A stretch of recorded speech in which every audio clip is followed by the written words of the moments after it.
Let's talk Premier League. Season underway last night, of course, but let's talk about the very top. Tim, does Manchester City's Community Shield result against Liverpool suggest to you that their period of domination could be over? On the basis of that game, you'd say, yes, I think Liverpool were quite dominant and quite comfortable in the game, but I wouldn't read too much into pre-season. You know, I was listening last night, everyone talking about Arsenal's pre-season and how good they've been. And, you know, on the back of that game, you'd have to say, you know, it was quite correct. In my experience, when you play in the pre-season games and these friendlies, they mean nothing. It's about when the real games start. I think Pep's aware of that. Yes, of course, he wanted to win the football match, but you know, I think we saw Erling Haaland there. We're going to hear from him again. I think he's a great signing. I think he's a player. Normally, I would suggest players have to, you know, see how they settle to the Premier League. I think this kid is ready-made for it. I think he's big enough to deal with the physicalities of it. He wants to play in the 6-yard box of width for the goal. I think he has scored the goals to take him to the title again. I know it's a big statement, it's early on, but the quality what they have and a manager who drives them on constantly, never takes the foot off the pedal. I think it's them two, again, possibly. Tottenham, Arsenal might have something to say about that. We don't know what Chelsea are going to do. I'm sure they're going to buy more players.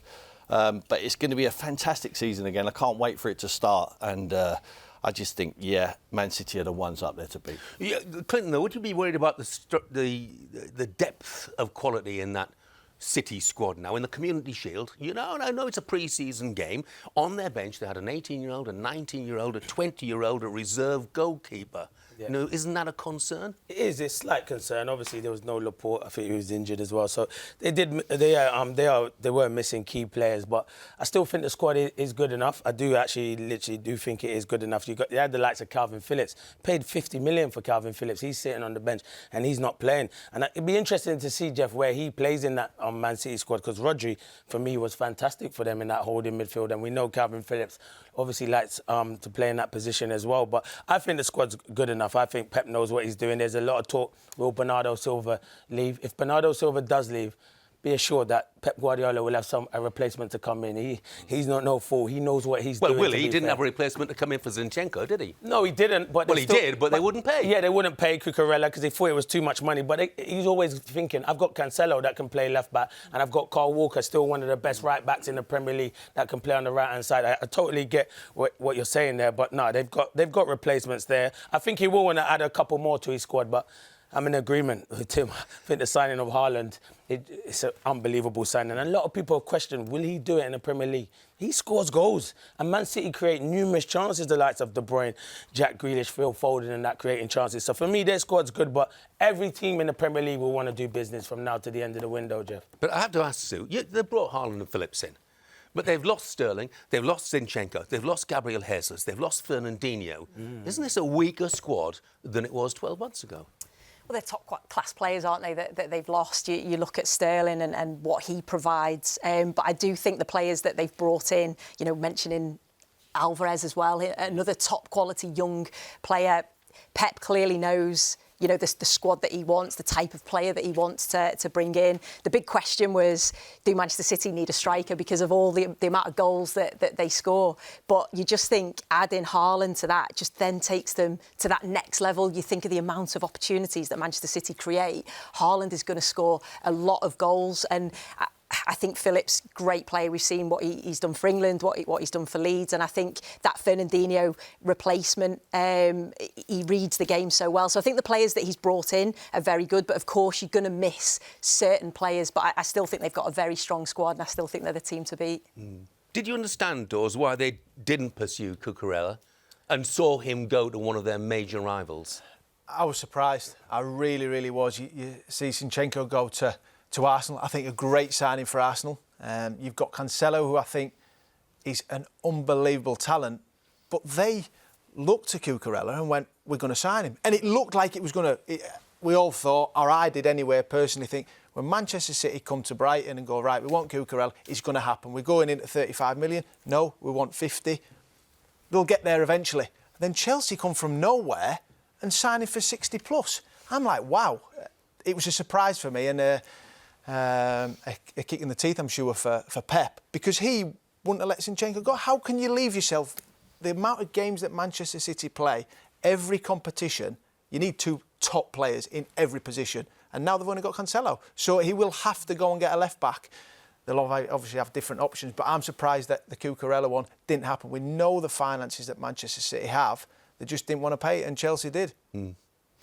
Bodie, could you argue in some respect that Liverpool are no stronger either than they were last season, with Mane gone and your squad players, Origi, Minamino, Nico Williams gone as well? Could you argue that they are no stronger either? Yeah, you could say so, Jeff. But I mean, I think when you look at both of them, they're still.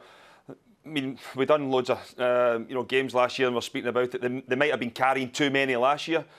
So you're now looking at saying they're maybe at the level where everybody else is, but you look at Liverpool. I think there's no doubt Mane's a massive miss. Yes, you've brought in Núñez, but it's going to take time for him to get up to speed with the Premier League. Mane is going to be a massive miss. There's no doubt about it. People speak about Sterling leaving Manchester City. He didn't play every week. Sadio Mane was one of the first names on that Liverpool team sheet every week. He is going to be a massive miss for them. I think Luis Diaz came in obviously the January transfer window last year. He's already shown that he can perform, but you just feel as if Liverpool in that front area anyway could be weaker for a number of weeks, months until Darwin Núñez gets up to speed. But there's one thing: both of them are still, for me, the top 2 teams in the Premier League.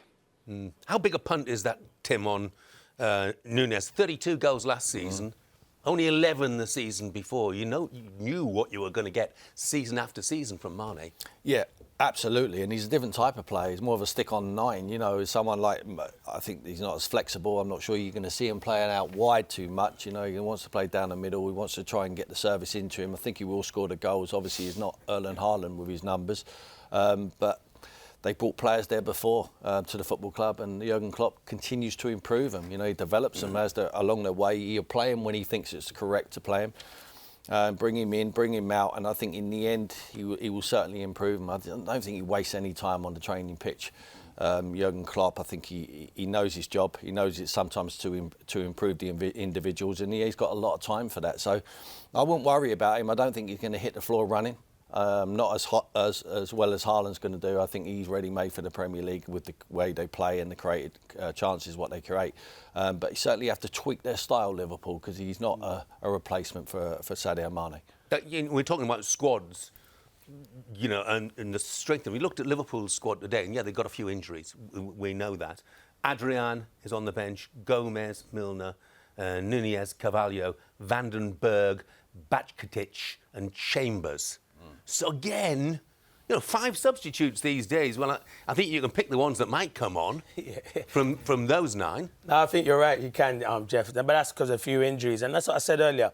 These teams, Liverpool might have done all their business, but if you can ask Jurgen Klopp if he would want to bring in 1 or 2 players, of course he will, because every manager wants to strengthen their squad, especially when now you can make 5 substitutions. It's bigger, and it's meant to benefit the bigger teams like the Liverpools and the Man Cities, the Chelseas and Man United and so on. So it is meant to benefit the bigger teams. So they've got injuries at the moment, but if they can keep everyone fit, it will be Liverpool and Man City. And then you're looking at the rest behind. I think Tottenham have done good business. Chelsea will do more business. And obviously Arsenal. And we're not even talking about Man United at the moment, but they need to do more business as well. And that's strange when we're talking about a title race and we are not talking about Man United.